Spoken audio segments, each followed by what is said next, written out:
Okay, let's start after this very pleasant and unexpected beginning with actually my favorite Italian novelist, Gabriele D'Annunzio.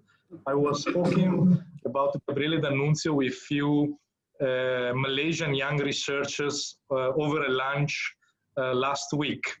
So yes, because we were talking about national heroes and life as a work of art, and so D'Annunzio came to my mind. So I'm very pleased that we started with a D'Annunzio tune. With the motto "Memento audere semper," we can start this session. Welcome from the Center for Market Education, Taylor University and Ideas, that are very glad to introduce to you the great economic historian, Deirdre McCloskey. The full title is Distinguished Professor of Economics and History Emerita and Professor of English and of Communication at University of Illinois at Chicago, Emerita. I came to know her work when I started to work on the relationship between hermeneutics and economics, and therefore I had to read the rhetorics of economics, both the paper and the book. I started even to translate the paper into Italian. Was quite a job, and some health issues stopped me to go ahead with the work. Hopefully we can restart again. But today we will not talk about hermeneutics. We will talk about something hopefully more digestible for the great public, the relationship between economics and history, and how this scientific relationship help us to explain what Professor McCloskey called the great enrichment, or the process of great growth that the Western world experienced from the 19th century onwards, and that affected actually the future of all the world, including this part of the world. Professor McCloskey has devoted a trilogy, the bourgeois trilogy, in particular, to this phenomenon of the great enrichment, and she introduced to explain it a new word that later she will explain to us, the word innovism. And before we start with the topic, I want to extend a real great thank you to Taylor University that helped us in the organization and the support of this event, and in particular Professor Anindita Dasgupta, which is Associate Professor of Social History and the Head of School of the School of Liberal Arts and Sciences at Taylor University, Malaysia. So Anindita, the floor is yours for the introductory remarks. Thank you so much, Carmelo. A very good evening from Taylor's University, Kuala Lumpur, Malaysia. And on behalf of our co-organizers, Center for Market Education, or CME, at Ideas Malaysia, it's my honor to welcome you to today's webinar titled Economics, History, and the Great Enrichment by the internationally renowned Professor Deirdre McCloskey, UIC Distinguished Professor of Economics and History Emerita, University of Illinois at Chicago. It's been a great pleasure to co-host our second collaborative webinar this year, and I'm grateful to my friend and colleague, Dr. Carmelo Ferlito from CME, for inviting me to say a few words at the start of this very important talk by Professor McCloskey. And with great delight, I also note that this evening we have been joined by colleagues and students of various disciplinary backgrounds from different parts of the world, and I wish all of you an invigorating intellectual engagement over the next 2 hours. Ladies and gentlemen, when I was a student at a secondary school in India, I remember looking forward to my history classes more than any other subjects. Perhaps it has something to do with the very eloquent and erudite history teacher, or perhaps it was my own over-imaginative brain, or maybe it was a result of having been a voracious reader of European and Indian literature, which set the stage for me to understand the historical context on which I could situate many historical figures and events that I learned about in class. So in those pre-internet days, it was this enormous wealth of historical fiction that stoked my imagination and knowledge and connected me to the histories and cultures of the world, many of which were distant and that otherwise may have remained unknown. And despite a general feeling about many of my peers that history was a slightly dull subject that usually revolved around memorizing and remembering of dates and names, I gravitated towards it as much through the novels of Alexander Dumas, Charles Dickens, Victor Hugo, Dostoevsky, Thomas Mann, Cervantes, as much as the works of Rabindranath Tagore, Munshi Premchand, Sharat Chandra Chattopadhyay closer home. The experiences of Oliver Twist spoke to me of a life in the industrial cities of 19th century England, as much as the tale of two cities conjured up unforgettable images of the French Revolution and powerfully conveyed the mood of the time, as much as exciting as it is what story between Lucy Manet and Charles Darnay. And it was during my university days that I came under the influence of several eminent historians who taught at my university. And now looking back, I realized that what one of my professors had introduced to his students in the pre-university classes was in fact historical materialism, which is centered around the idea that forms of society rise and fall as they further and then impede the development of human productive power. It was his classes that really opened up my mind to a whole new way of understanding and interpreting historical events that over time began to move away from courts and royal intrigues to the courtyards, countryside, crops, and communities. So I began to push myself to ask, why do things happen? And why did, for example, a war take place over the acquisition of a particular territory, for instance? And often I found that the answer went back to contests over scarce resources, like maybe fertile river valleys that grew crops that were in high demand, or due to benign annual floodings which left behind rich soil residue, or maybe provided easy access to a strategic water body.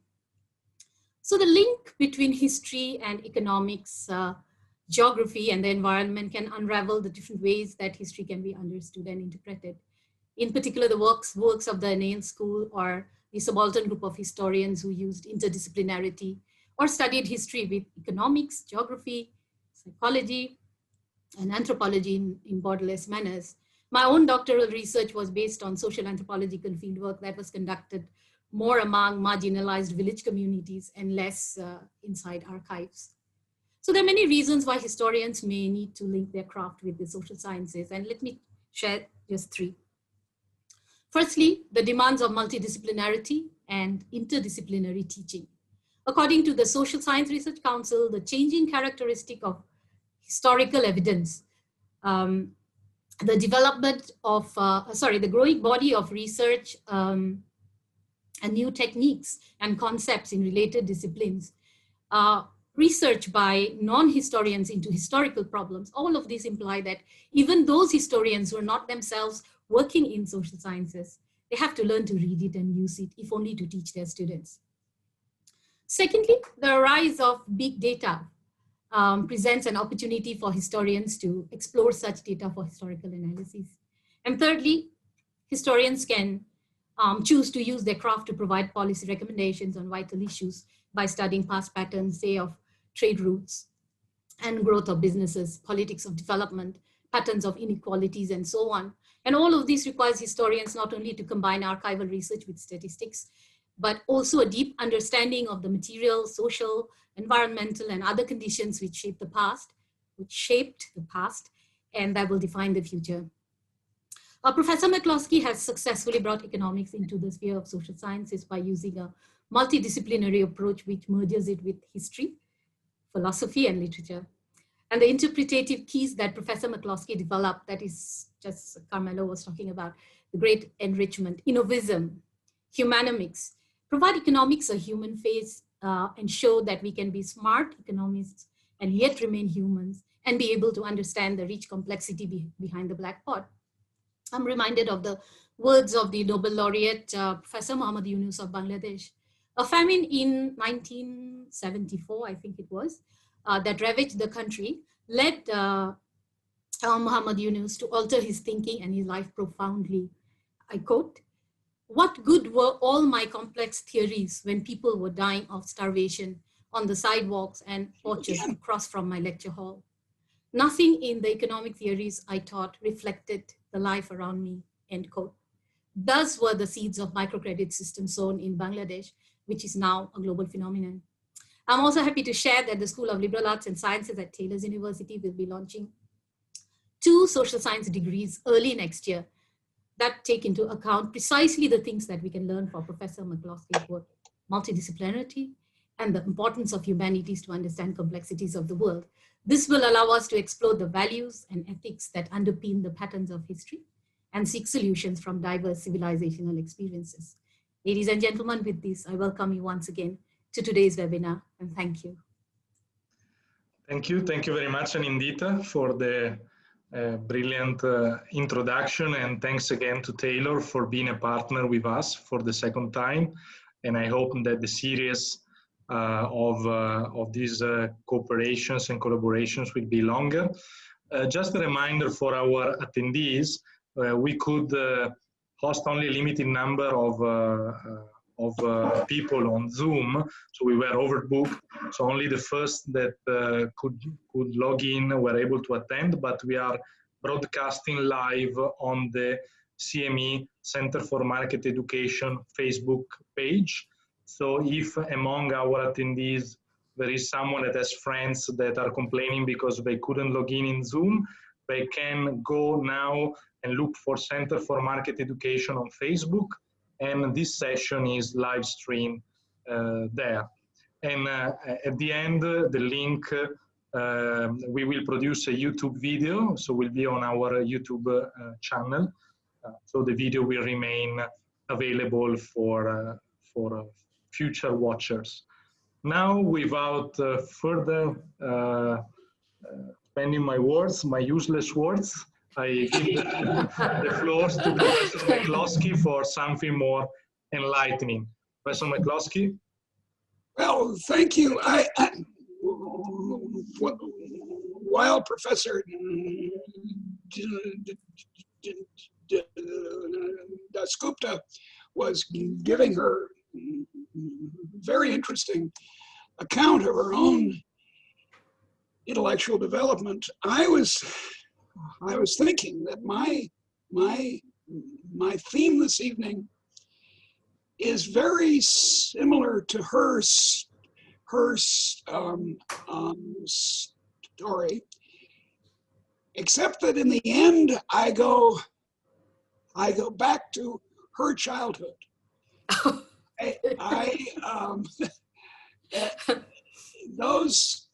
Those human encounters that we find in the world of books and films and personal relationships, I think those are the real fuel of history. Now, of course, as an economist, I learned when I was young, a long time ago, that no, on the contrary, what moves history are indeed those flooding of valleys and the deposition of soil and so forth. And in particular, I learned that the history of all hitherto existing societies is the history of class struggle. I was, when I was 16 or 17 years old, a unscholarly socialist. I had read half of the Communist Manifesto. Enough. Now, in course, I much more Marx, so I'm not ignorant of Marx. And then, as a young economist and economic his historian, I was told again and again that ideas don't matter. That what matters are the relations of production or supply and demand.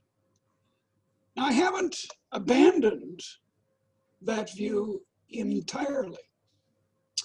I think it's rather obvious that, I don't know, if because of COVID, you close down the factories making toilet paper, there's going to be a shortage of toilet paper. Indeed, the so-called struggle between capital and labor is not beside the point for explaining the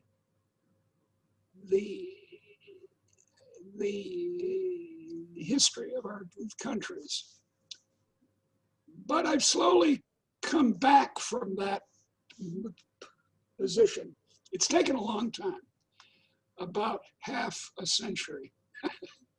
So it's been much slower for me than for other and smarter people.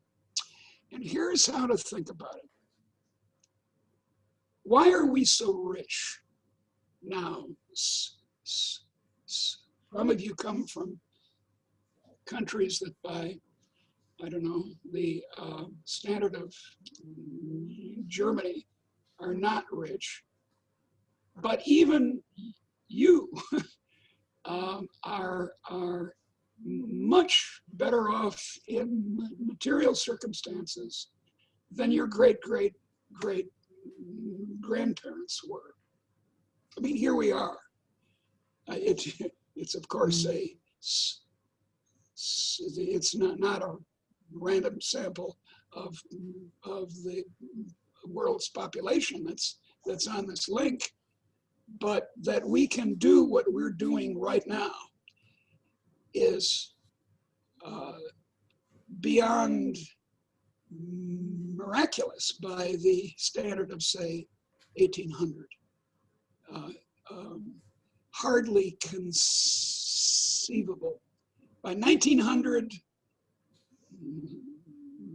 writers of fiction like Jules Verne were imagining futures somewhat like ours, but still. So how did this happen? Now it's crucial to understand at the outset that there's this very long period of human history in which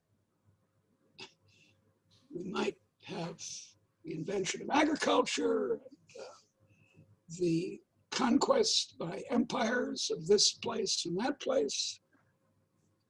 Yet, income per head, the ability to make and consume bread and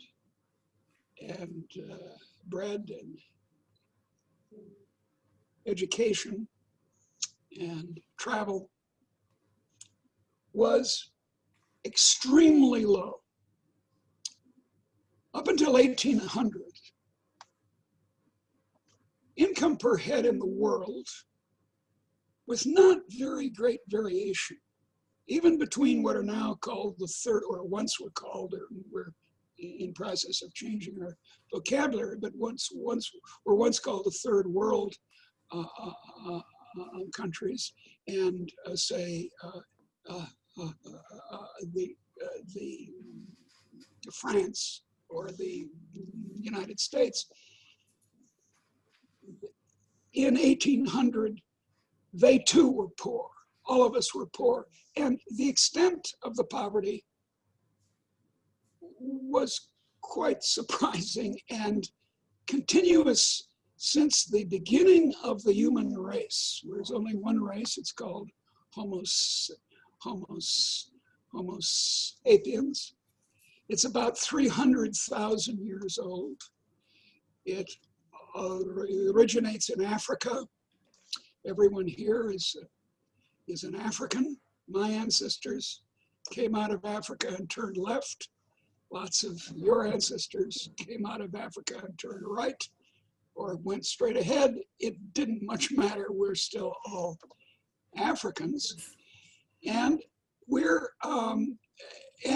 were hunter-gatherers universally until about, at the earliest, 10,000 years ago.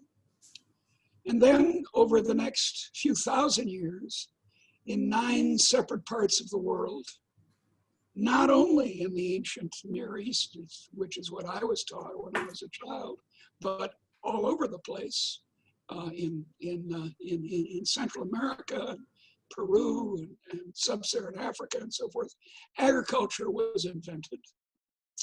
And with the coming of agriculture, urban life. But that, for Malthusian reasons, didn't result in a long-run increase in income per head or the ability to consume. So what's this level that I'm talking about? It's about $2 a day. Now, average income in Brazil, which is all things considered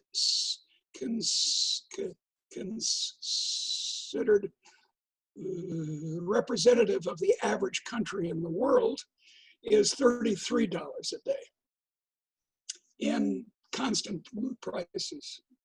So it's the ability to buy a cup of coffee or to allow your new children to go to school. You have the income that allows that, and so forth.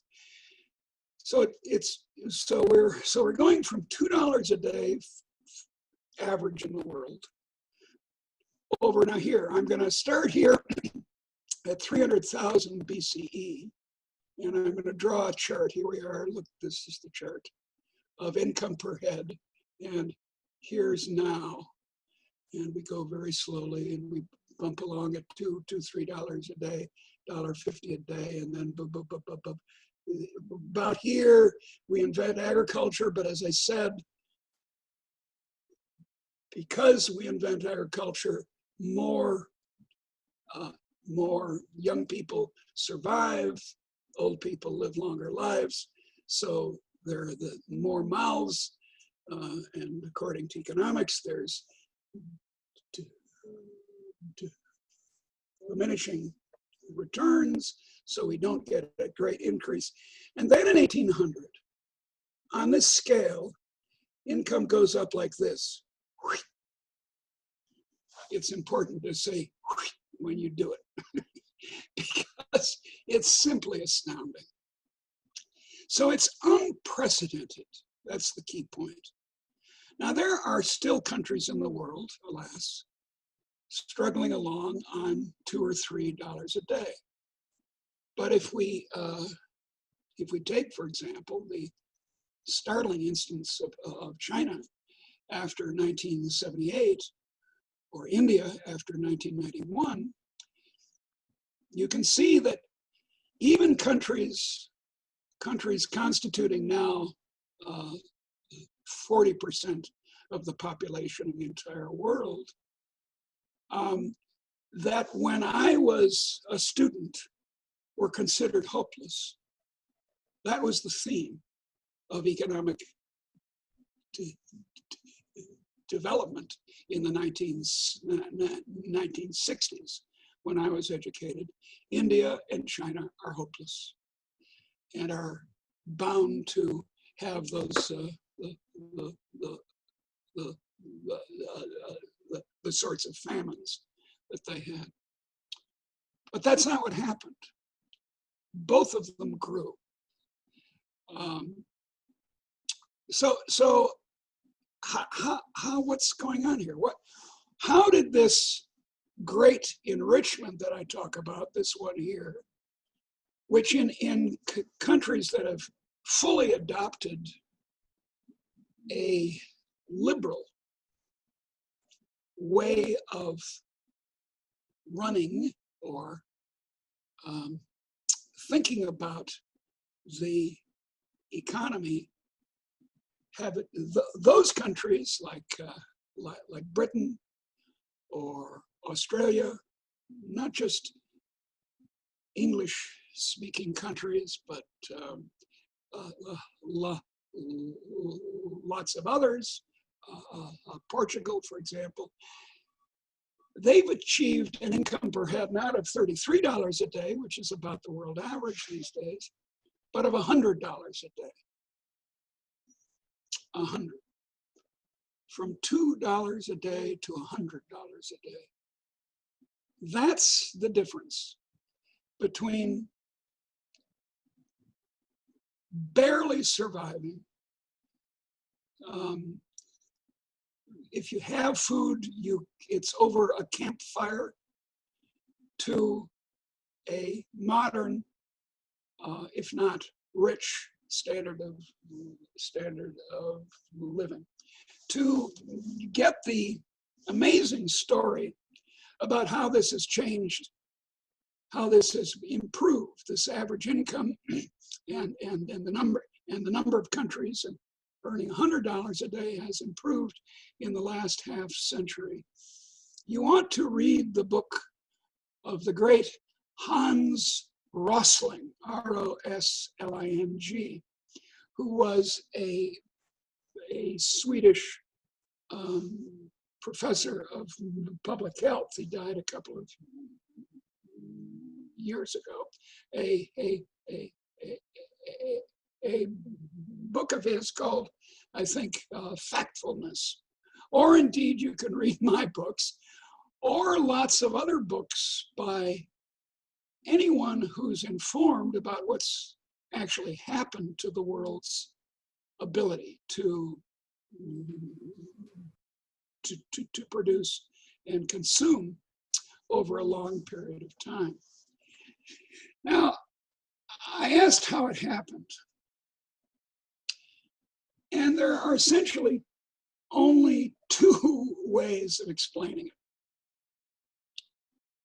One way is the conventional economic thinking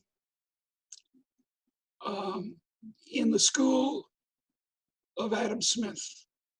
I'm an Anglican, so when I mention Adam Smith, I always cross myself, you know, because Adam Smith he's my man. I love Adam Smith. And if you haven't read Adam Smith, you've just heard about him, I urge you to read his books, only 2 books. He would not be a distinguished professor of anything in the modern world with only 2 books. Come on, dear. At a first-rate history department, that's the beginning of eminence in an economics department. Adam Smith didn't publish anything in the American Economic Review. Now, how ignorant and incompetent is that? I mean, there's, but his great book on economics, and Inquire into the Nature and Causes of the Wealth of Nations, was published in 1776. But his even greater book, which most economists have not even heard of, I was among those economists who hadn't heard of it until about a quarter of a century ago, was in 1759 called The Theory of Moral Sentiments. And it's that book that I think contains the key to the question he asked in 1776, the nature and causes of the wealth of nations. But in the 1776 book, he set us in the wrong direction. Yeah, this is a terrible thing to say about my hero, but alas, it's true. He said, I think it's fair to say about Adam Smith that in his world, the paragon, the peak of economic success was Holland. Holland. Not so much England, although England was, by comparison with his own Scotland, especially the Highlands of Scotland, beginning to be an economic success. The Dutch had already been an economic success by early modern standards and continued to have among the highest incomes in the world until well into the 19th century. So it seems to me that what Smith had in mind is how could the Highlands of Scotland, which were unspeakably poor, even compared with his own lowlands of Scotland, how could they achieve the same income per head that the Dutch had? And it seemed to him obvious that the reason the Dutch were rich compared with the Highlands of Scotland is that they had peace and reasonable taxation and, above all, capital accumulation. Capital accumulation, according to Smith, was the key to modern economic growth. And this belief has continued down to the present day in economics. And it seems kind of obvious. As I look around me in my apartment in Chicago, I look out the window and there's a big apartment building next to mine, and my own apartment building, you can see, look at the great reinforced concrete pillars in my apartment that hold up the roof. At least I hope they do. And here we all have computers, and that must be why we're rich. When I was a student, that's what we were taught, that the way that China and India could become rich, like Britain and France, is to pile up capital. At the time, I'm talking about 1964 or so, there was an economic historian, I must say a great economic historian named Walt Whitman Rostow, who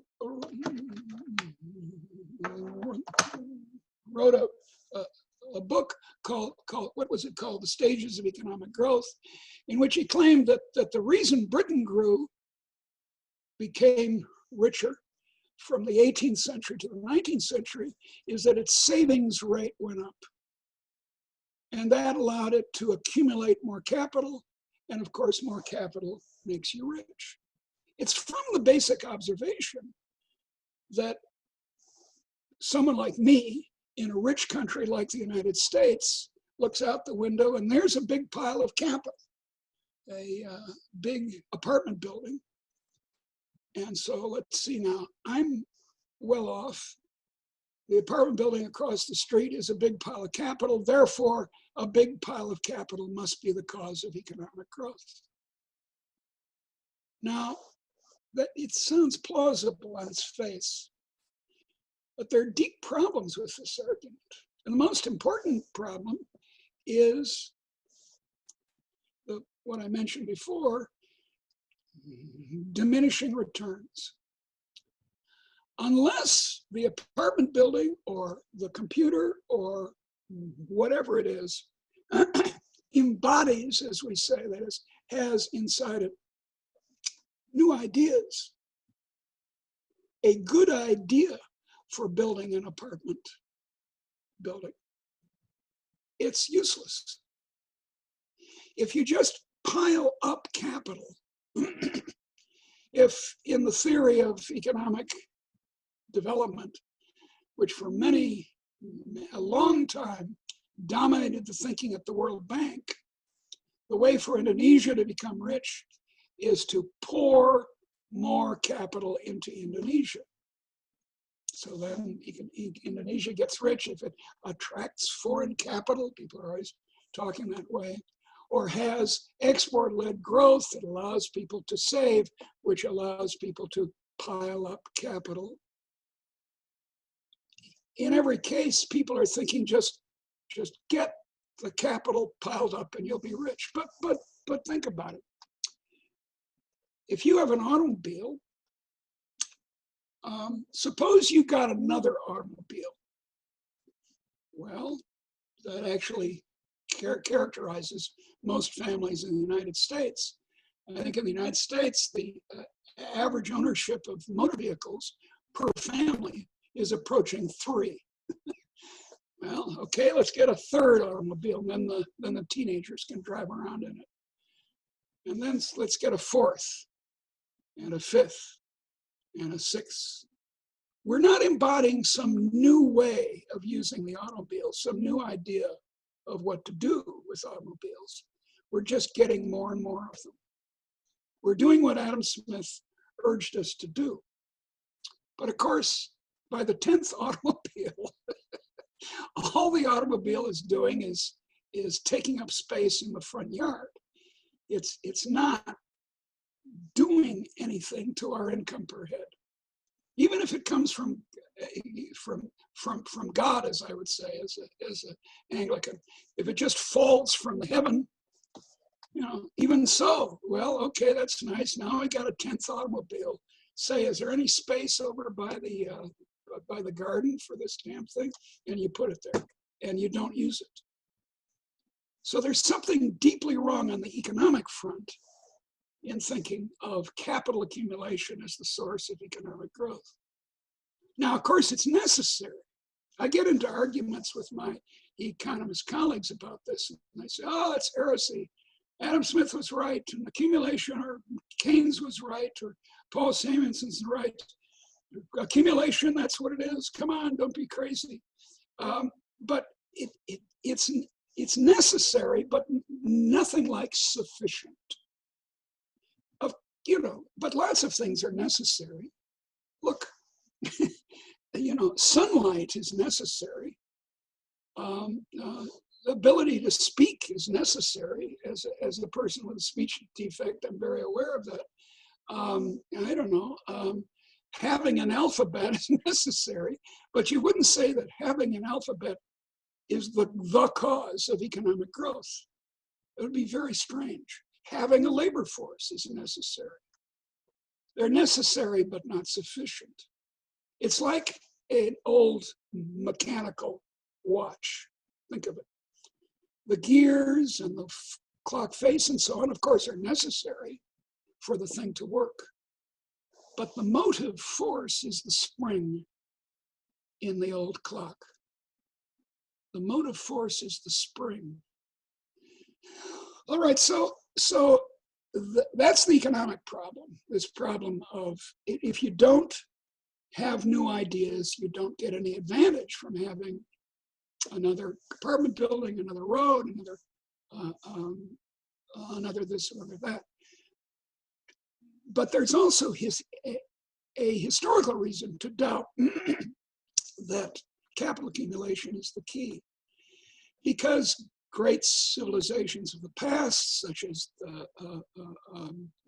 the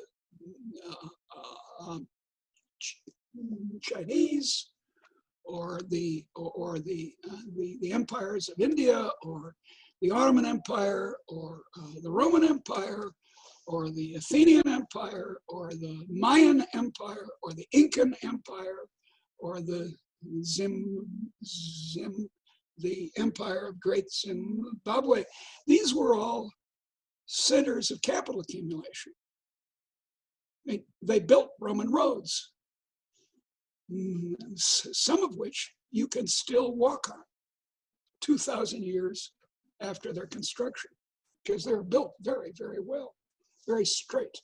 In the English countryside, if you ever come across a straight stretch of road for a kilometer or so, it's not because it's English, it's because it's Roman. They built their medieval roads on the Roman road, and all the Roman roads were completely straight. All right, so what? Well, it means that capital accumulation by itself doesn't do the job. The Romans were brilliant at capital accumulation. So were the Chinese in the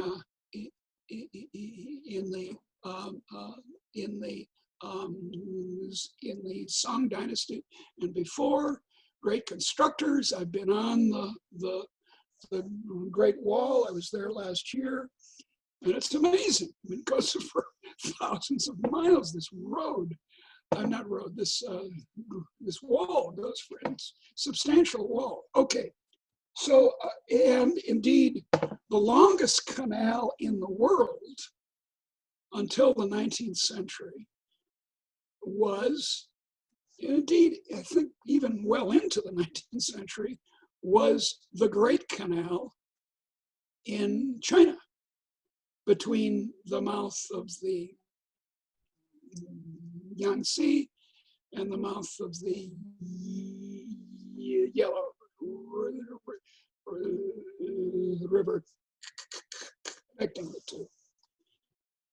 Okay, so it seems that capital accumulation by itself doesn't do it. Now, if that doesn't mean it's a stupid thing to do, or it was a bad idea to build the Grand Canal in China. It was a good idea, but it wasn't transformative. It's not going to get you a factor of 30 or 100 or 10. It's going to increase income a little bit, unless, as is commonly the case, it's an incredibly stupid project. Kings are inclined to build incredibly stupid projects that have no benefit for the ordinary citizens of their country. The Franco-British airplane, the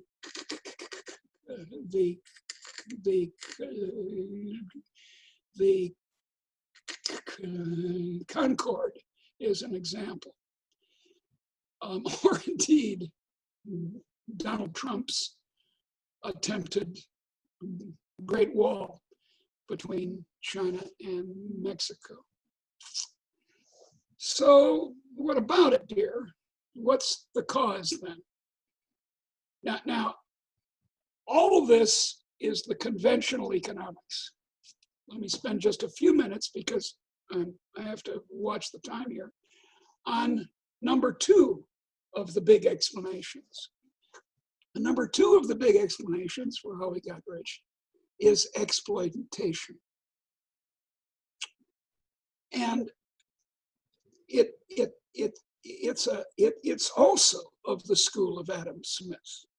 Marx was a student of Ricardo, and Ricardo was a student of Smith. There's no question about that. Marx was a serious person, and in order to understand the economy, he felt quite properly that he needed to understand the economics of his day, and did. But the argument from that side, as it were, from the left, is that we're rich because we exploit other people. Now, there's a problem with this too. For one thing, it's got the same problem that the conventional right-wing economics has, that I've been speaking of. It has the problem that it's based on the idea that capital accumulation is the key to economic growth.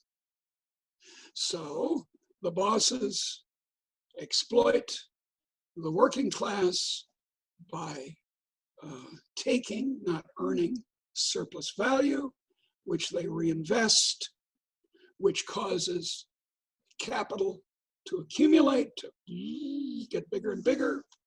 Starting, as Marx said, with an original accumulation of capital, it gets bigger and bigger, and that makes us rich. Now notice that it's a somewhat strange argument that the French capitalists exploited the French proletariat, and then everyone in France had their income increased by a factor of 30.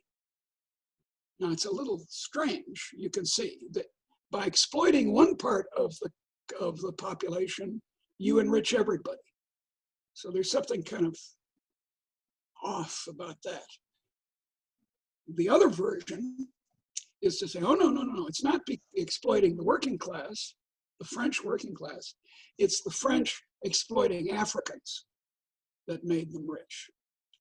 Or the French or the Americans or the British exploiting slaves in the Caribbean, in the New World. And that made them rich. And there are all kinds of problems with this argument. Among them, one historical problem, you see I'm making a distinction between economic, logical problems, so to speak, and historical, factual problems. And one of the factual, historical problems is that the first big European empires were Spain and Portugal. And by 1800, Spain, and especially Portugal, were among the poorest countries in Europe. If exploitation was such a great idea, why wasn't Portugal the richest country in the world per capita in 1800? And it was nothing like it. If this crazy European propensity, and it's a puzzle, I must say, to go very far away and seize the Philippines and so forth, was such a great investment project, why weren't the Europeans enriched in the 16th and 17th and 18th century, but no, only in the 19th century? So that's the historical problem. The economic problem is that stealing from poor people is not a good business plan. If your idea is to enrich yourself by stealing from the homeless people in your town, that's not right. Go steal from the rich people. So if Britain wants to get better off, it should invade France, not India. There are many problems with this exploitation argument, which remains, like the investment argument on the right, very popular. Okay, now I'm gonna conclude in a few minutes by introducing you to the correct answer. And it is, in brief, ideas. Look, the only way we get better off, really, is not by just piling up capital in the middle of nowhere that doesn't result in anything, or by exploiting our neighbors, but by thinking up new ways of doing things, new ways of talking across space. The telegraph, the telephone, the TV, the internet. New ways of transportation. There, we had rails going into coal mines in the hills of England to carry the little cars of coal out from the coal face. And then someone invented a high pressure steam engine, which meant a small steam engine. And someone said, aha, suppose we take a high pressure steam engine and put it on one of these carts and call it an engine. And then we can pull cars and have a railway.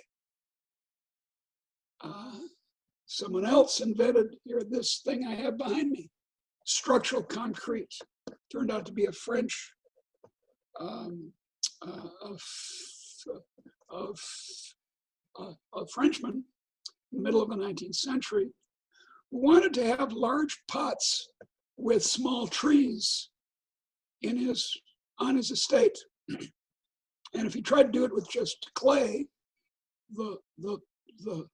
and this is just elementary, if he poured water into it, it would come apart. But there had just been invented screening because inexpensive steel had been invented in the middle of the 19th century. And screens, which by the way themselves are a very important innovation, he said to himself, aha, suppose in the clay, before it hardens, I put this screening, maybe that'll hold it together, and indeed it did. And now we're able to make tall buildings with reinforced concrete. Among my favorite examples, among thousands, is containerization, which was invented, the idea. It's a rather obvious one, but he got it straightened out and organized. It was invented by a man who hadn't gone to college, named Norman. His first name Norman, I think so. Norman McLean. In 1956 in North Carolina, he thought, now let's see. Suppose we make standardized steel boxes and with corrugated sides so they don't collapse if they're piled on top of each other, and then put stuff in the boxes and send them to China, and then send them back from China, and then send them back, and this has transformed international trade.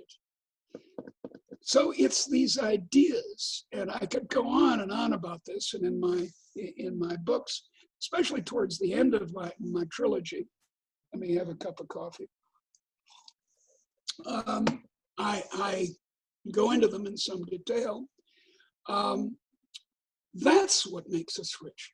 The idea of the modern university, such as we're now speaking from, was invented in 1810 by von Humboldt in the case of the University of Berlin, founded in that year, 1810. Well, what's so great about that? There were universities before. Universities, in fact, are an Arabic invention. They were invented under Islam in the 9th and 10th centuries, and then copied by Europeans. But what's so special about the modern model of the university?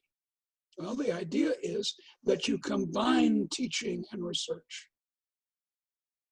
That as much as you can, you get the students involved also in science, in the advancing of knowledge. So these are, wait, something's wrong here. Okay, there are these new ideas, but humans have always had new ideas. The bow and arrow, when you think about it, is an artificial intelligence machine for throwing a spear. We've had artificial intelligence since the beginning. There's nothing new about it. And we've been inventive, we humans, over and over and over again. We invent pottery, we invent clothing. Both of those inventions, by the way, were inventions by women, not by men. The men specialized in instruments of death, pardon me, and spears and stuff like that. Okay, then why was there this explosion, as it certainly is, of innovation? Well, and it's the explosion of innovation that explains the so-called Great Enrichment. This 3,000% increase in income per head that starts to happen after 1800 in the world and is now going to spread everywhere. I would say that in 50 years, at most 100, but probably in 50, if we play our cards right, if we don't screw it up with populism or fascism or communism, if we don't do those things, in 50 years, everyone in the world will have a French standard of living. Alas, not everyone in the world will have French food, but that's a separate matter. So why did the ideas suddenly explode? And my answer, why did this innovism, as I call it, take place? That, by the way, is my word for capitalism. The problem with the word capitalism is that it has inside it this wrong idea that capital accumulation is what makes us rich. And although capital accumulation is necessary, it's an intermediate cause. The ultimate cause are these new ideas like containerization or structural concrete. But where did the ideas come from? Why did they, what made innovism? I would like to abolish the word capitalism. I think it's a really misleading word. Let's call it instead innovism, because that's what matters, are these innovations. That's what makes us rich, okay? And by the way, the innovations don't have to be fancy.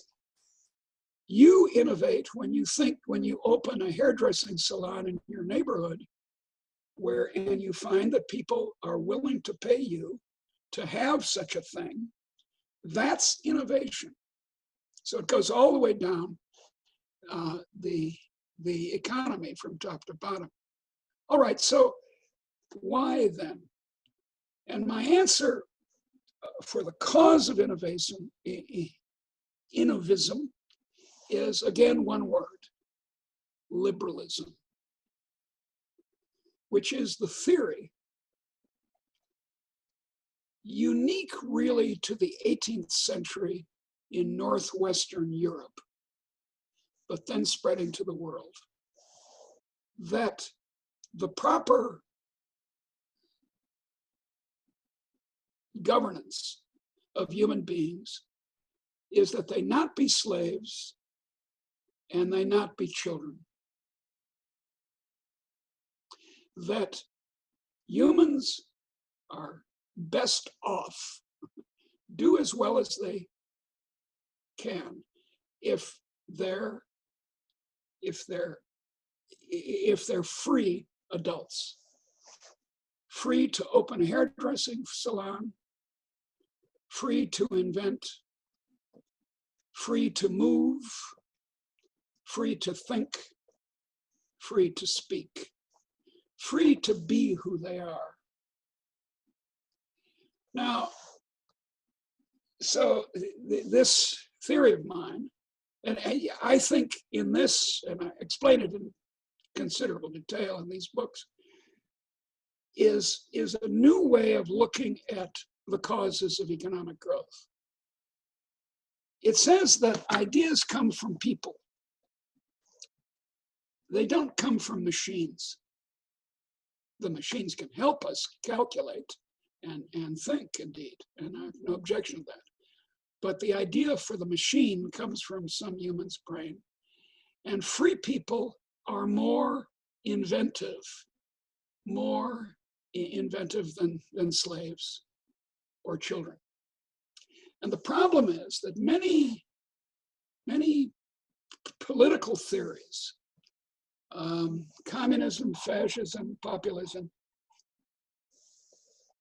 invite people to be slaves or children. Up until the 18th century, the dominant thinking about politics and society was that we're arranged in hierarchy with the king or the queen at the top and down to you, your ancestors and mine, who were, I have to say, unspeakably poor. Mine certainly were. And if you were born as a milkmaid in Ireland, as my ancestors were, you stayed a milkmaid in Ireland. That's where you stayed. If you were born a queen, the name of a queen in Northern Ireland a long time ago, around 300 CE, then you were always a queen. A queen is a queen, a milkmaid is a milkmaid. That was it, it just stayed that way. It was like caste in India, except that caste in India, as we've seen recently, is not the be-all and end-all. You can become the Prime Minister of India, even though you're not a Brahmin. So that's what broke down, is hierarchy. It didn't succeed completely. Come on, I'm going to concede that right off the bat. I know it very well. Women and people of color, even in the United States, even in my own country, are not entirely free. And it's a project.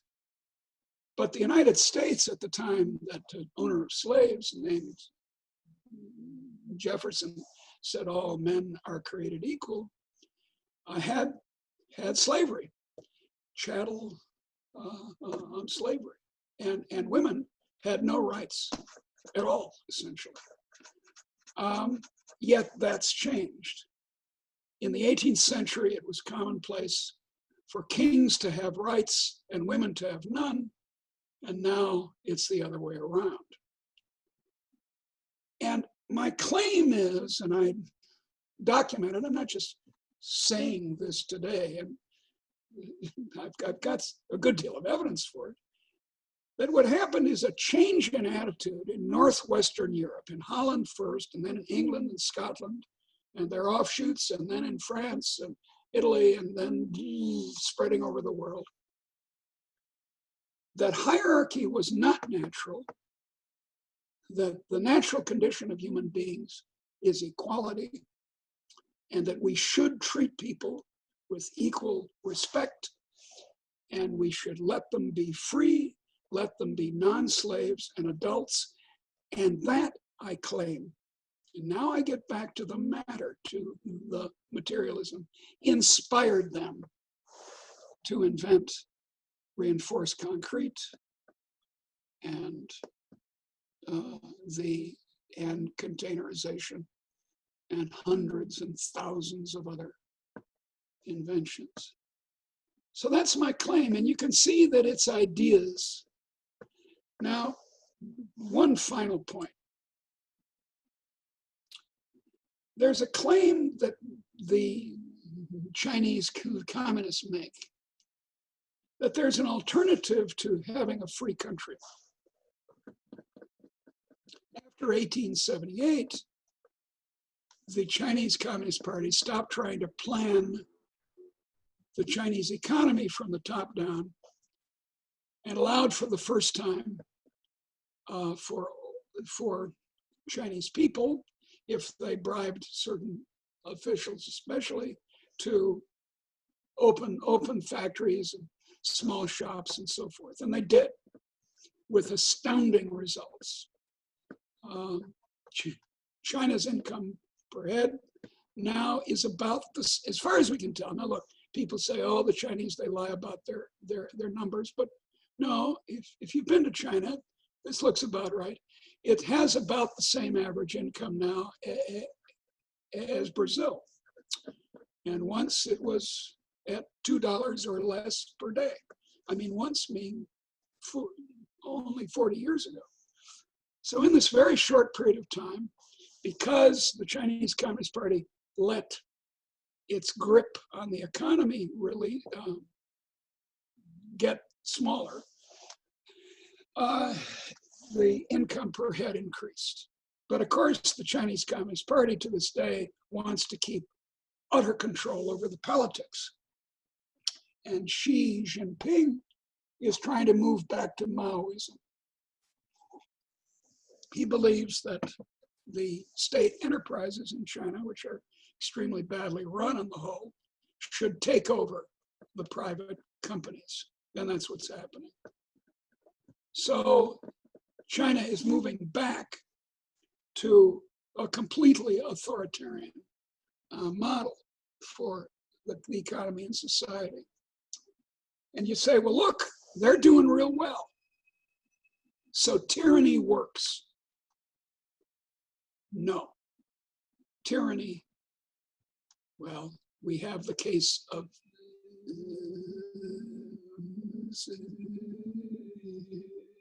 Singapore, which fascinates the Chinese communists. But it's an exception to the rule that tyranny doesn't work. Why doesn't it work? Well, it's by definition top down. And if you have a genius at the top, as Singapore did, and you have a liberal in his economic thinking, that is, believes that ideas come from people and you should allow people to be adults and free in the economy, then you're going to get economic growth of the sort that Singapore and indeed China did. But for the most part, you don't get geniuses at the top. That was the problem with monarchy. You know, inherited monarchy, you get a bunch of people who are good at war or happen to be the sons of people whose grandfather was good at war. But you don't, and if the economy is dominated from the top, they say how it goes, and it ends up being hierarchical and uninventive. So it's not true that there's a China model. It's not true that tyranny is good for economic growth. On the contrary, what's good for economic growth is letting people grow, letting people do it. I'm not against helping out poor people, but I am against enslaving them. I am against making them into dependent children. So that's my argument, that historically speaking and in contemporary terms, the way to wealth, the way to human flourishing, both materially and, so to speak, spiritually, is through freedom.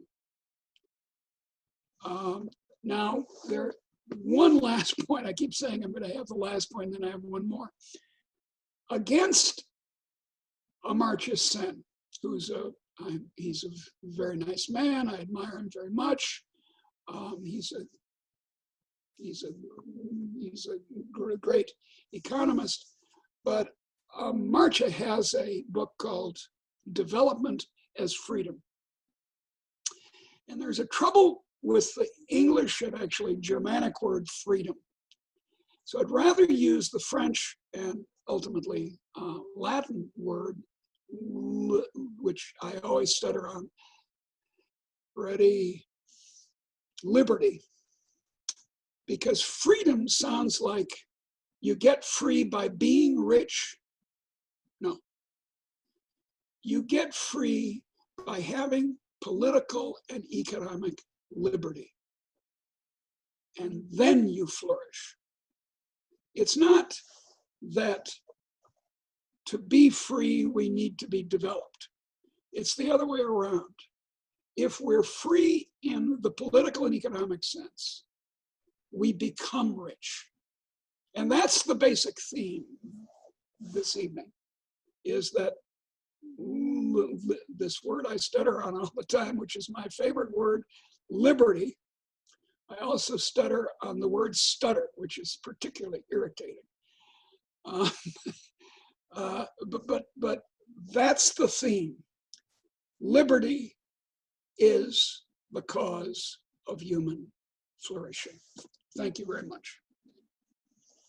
Thank you, Professor McCloskey, for this enlightening talk. I'm sure that everybody really enjoyed it. I want to thank you in particular for 2 points, one personal and one more general.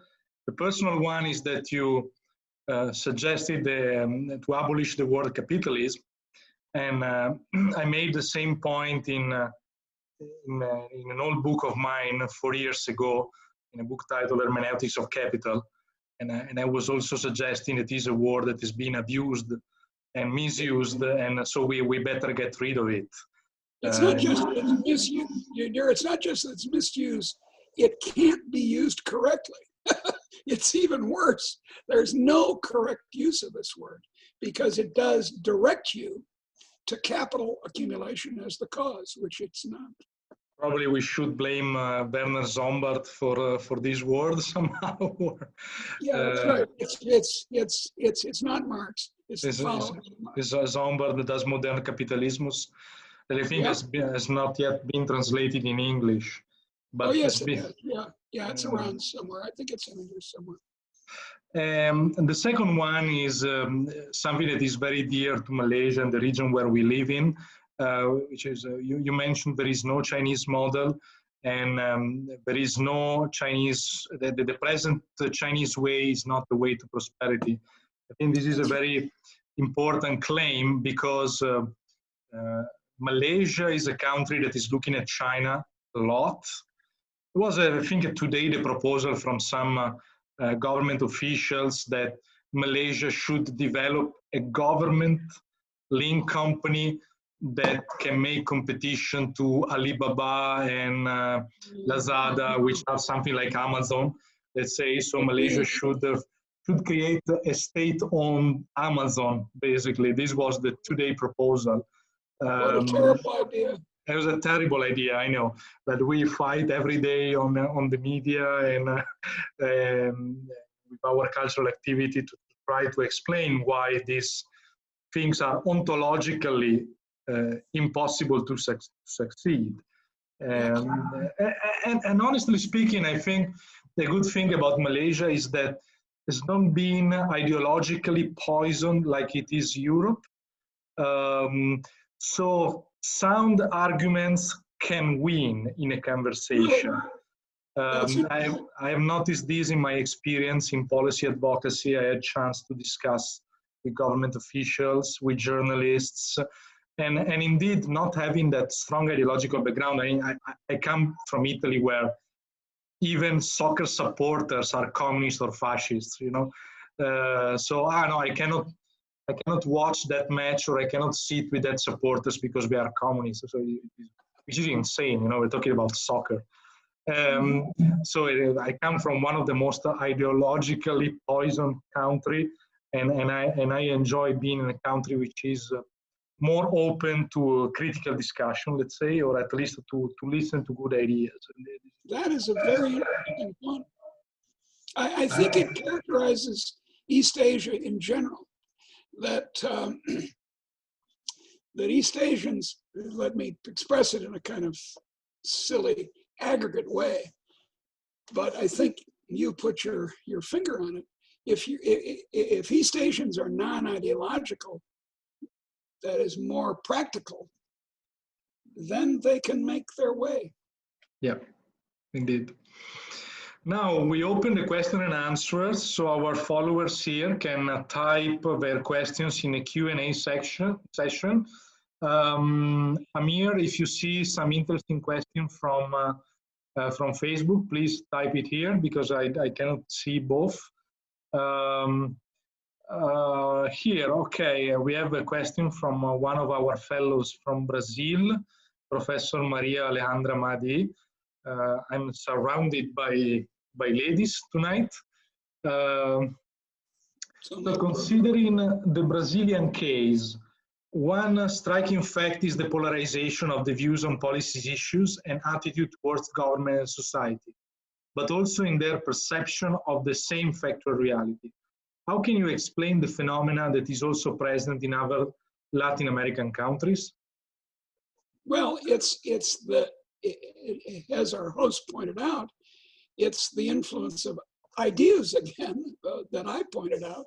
It's ideology. I think ideology, which again, that was a coinage of Marx, to change the word ideology to mean just what he meant by it. And I think he was absolutely correct that ideology is crucial. And as you just pointed out, there's a strong Marx actually ideology among educated people in Latin America, and so this is true in India too, and so it makes it very hard to have a conversation. Now the current minister of the economy in Brazil was a student of mine at the University of Chicago when I taught there. And he's a liberal in the sense that I am, so far as the economy is concerned. Unfortunately, he's in a government run by a fascist, namely Bolsonaro. And that's a chronic problem in Latin America, that liberal ideas, the idea that we should have an economy and society in which people are free, gets attached to authoritarianism. I've gone a lot to both Brazil and to Chile, although I speak neither Portuguese nor Spanish. And in Chile, I mean, I taught more Chicago boys in Brazil and Chile than Milton Friedman did. I personally did. So these are my students. They're all very old now, which I find very alarming. But in Chile, the basic problem with liberalism is this guilt that it was introduced under Pinochet by a general with guns, shooting people in football stadiums. So let's see, I forget what that's why. It's because people have different ideologies. Two countries that I know and love to some degree are Brazil and South Africa. Everyone loves Brazil. I mean, how can you not? And South Africa is a little harder to love, but I do love South Africa, and I've taught there. Both of these countries are trapped in this capital accumulation, import substitution, protection, heavy regulation model that we've had of economic growth since after the Second World War. And until they go the East Asian way of Taiwan, South Korea, China itself, and Singapore, and free up the economy, they're going to continue to have 1% per year economic growth instead of the 6 to 10% per year that East Asian countries have had. Thank you. There is an interesting question about the birth or the emergence of egalitarian liberalism. Yeah, well, what you need to do is read, or at least buy, my 3 volumes, the trilogy, because in the 3rd volume that came out in 2016, I try to answer that question. Where did egalitarian liberalism come from? By the way, that phrase is good because liberalism is egalitarian. In Latin America, or indeed in the United States, the word liberal has been distorted in very strange ways, and it ends up meaning in the United States sort of social democracy, namely a version of socialism. And in Latin America, as I just said, it's authoritarian, whereas it's the basic idea of liberalism is that all humans are created equal and are endowed by their creator with certain unalienable rights, among which are life, liberty, and the pursuit of happiness. Now, where did this come? By the time that Thomas Jefferson wrote that down in 1776, it had become a cliche of advanced intellectuals in Europe, especially in Western Europe. So Voltaire and Smith and Rousseau were all saying the same thing. And it came from, now this is kind of crucial because it's not some European genius that caused it. It was accidental. It could have happened in China or the Ottoman Empire or somewhere else. But it turned out that in the centuries we're talking about, the 3 centuries, say, before 1800, by accident, in Europe, there were revolts against the hierarchy that succeeded. The Protestant Reformation, beginning in 1517, the Dutch revolt against Spain, the 2 revolutions of the 17th century in England, the American Revolution and the French Revolution. And then, of course, the so-called invention of printing, which is particularly silly because printing was invented in China, as most things were, by the way, hundreds of years before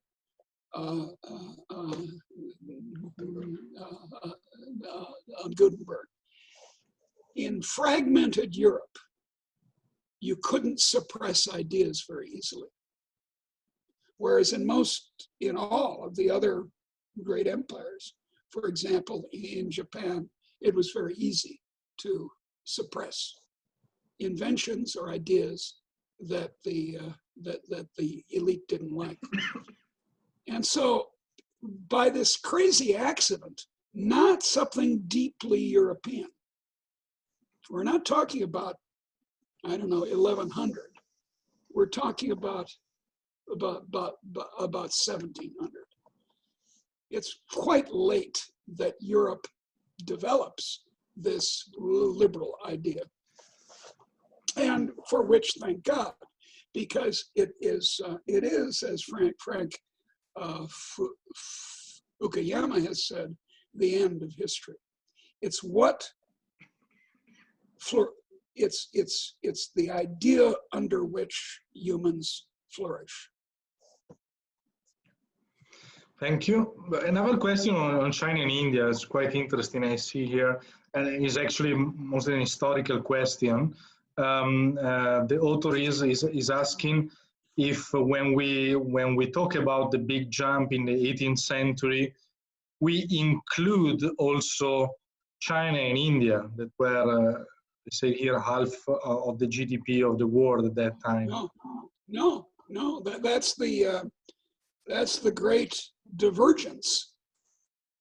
While Europe, especially Northwestern Europe, is exploding with innovations and exporting cotton to textiles to India instead of the other way around, India and China do not experience the same explosion. The puzzle is not so much China, which under the Qing emperors, and then during its civil war, and then under the communists, was being suppressed by top-down interference in the economy. The puzzle is India. I admit to be not quite sure why India didn't share more in this in this explosion, but it is now. After a long time under what the Indians call the license Raj, introduced by ideologically Western Brahmins, indeed,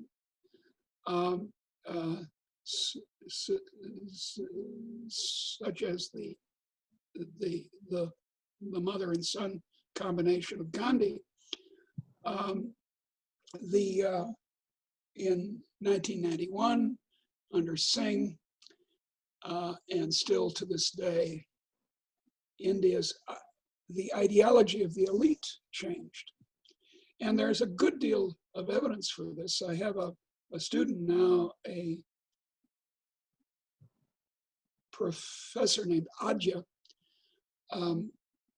who has documented the change in ideology in Bollywood, in movies in India. In the 50s and 60s, the heroes are the police and the planners, and the villains are the people in business. By the 70s, it switched, and the heroes become the enterprising people in business. So let's see, I sort of forget what the question was. Remind me what the question is. Was it in the big jump in Yeah. 19th century? No, we had China and India included. Now we're converging. Don't believe the econometric results that people say, oh, convergence will take hundreds of years. No, it won't. It takes a few generations.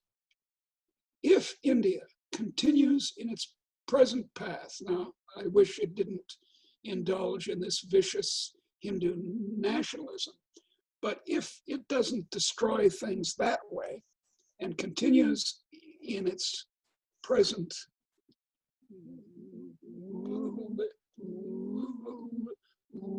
liberalism, within, at a maximum 3 generations, more like 2, India will have a European standard of living. Now imagine that. And how can I say such a thing? Well, because it's happened.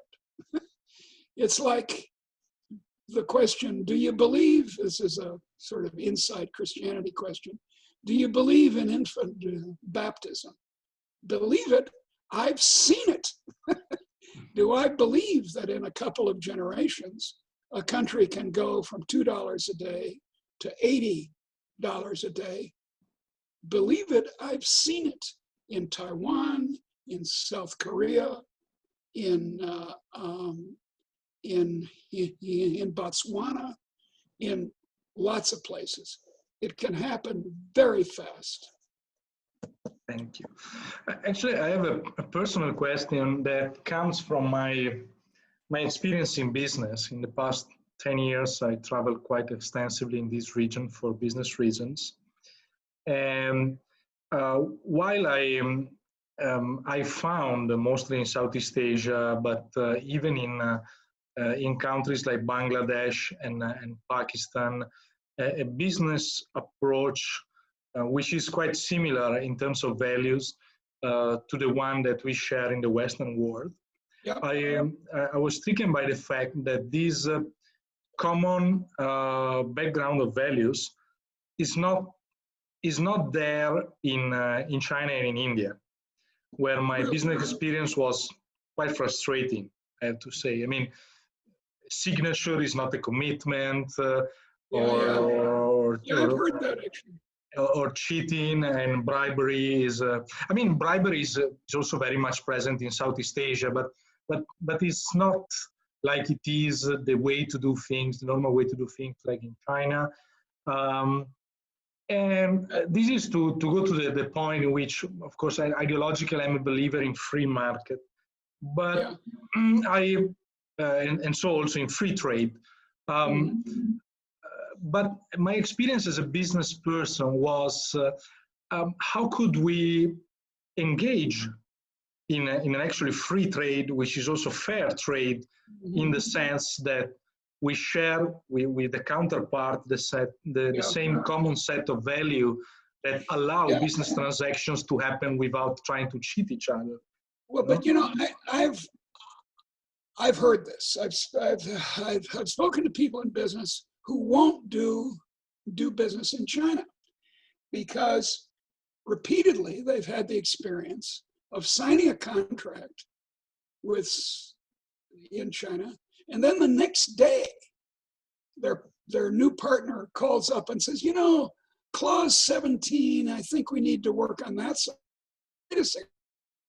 You signed a contract in Germany or Britain or you're suggesting Vietnam even.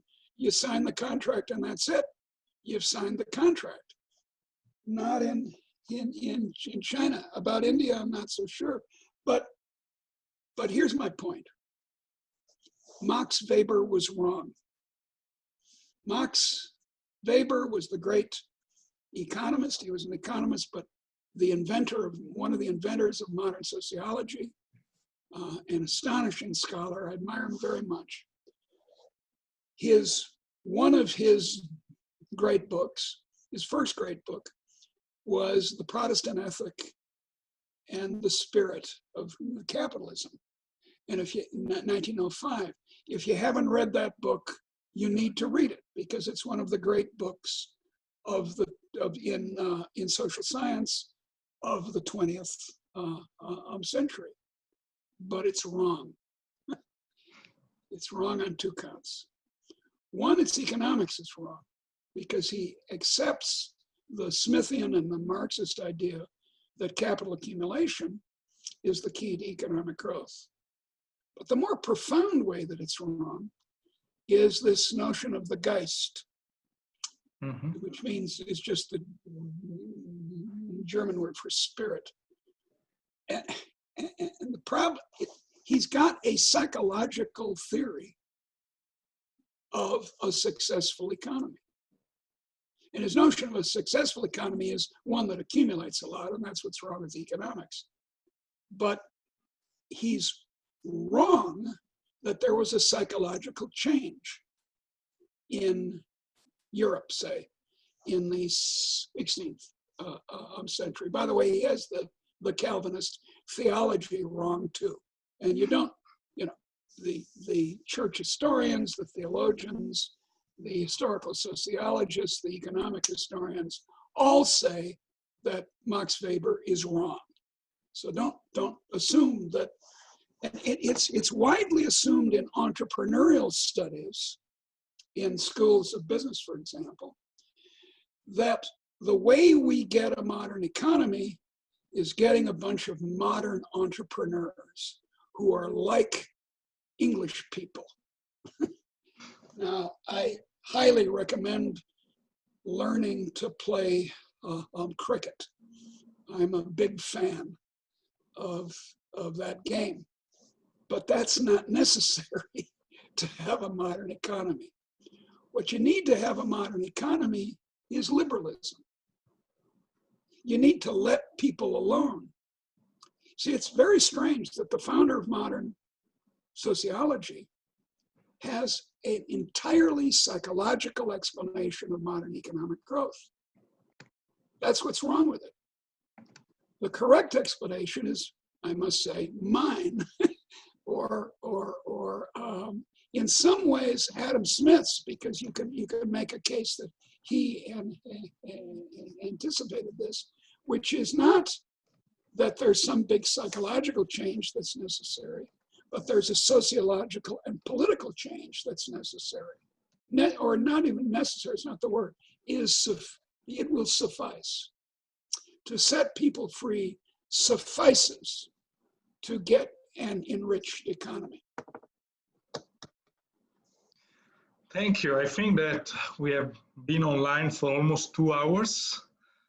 And for the people here in Asia, it's probably time to go to sleep. Go to bed. To bed, yeah. I've been awake now for, I think, around 15 hours or so, more than that, already 17 hours. So, go to sleep, go to sleep. But it was really, I think, an enlightening chat. We thank you for your time, and we thank you for having been awake so early in the morning. And we bring home the point that freedom is key. Yeah, but you have to be careful with the word freedom. Liberty. With liberty. Liberty. That's right. There, as in English, very commonly, because the English were invaded by the French-speaking Normans. There are always two words for everything, and the problem is that freedom has the connotation of being free to fly or free to go to the moon, whereas the more political word, it turns out in English, in idiomatic English, is liberty. So I highly recommend using that word and not freedom, which will just, we already have words for wealth and high income. We don't need to mix in to the idea of freedom, the idea of wealth.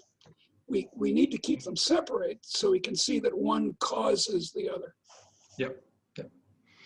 So thank you very much, and thanks to Ideas for helping us in the organization, and for Taylors to be the co-host. Thanks, Anindita. Thank you. And soon we will be online on YouTube.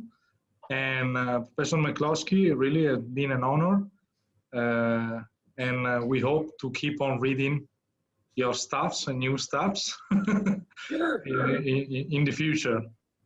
Okay, dear. Ciao, ciao.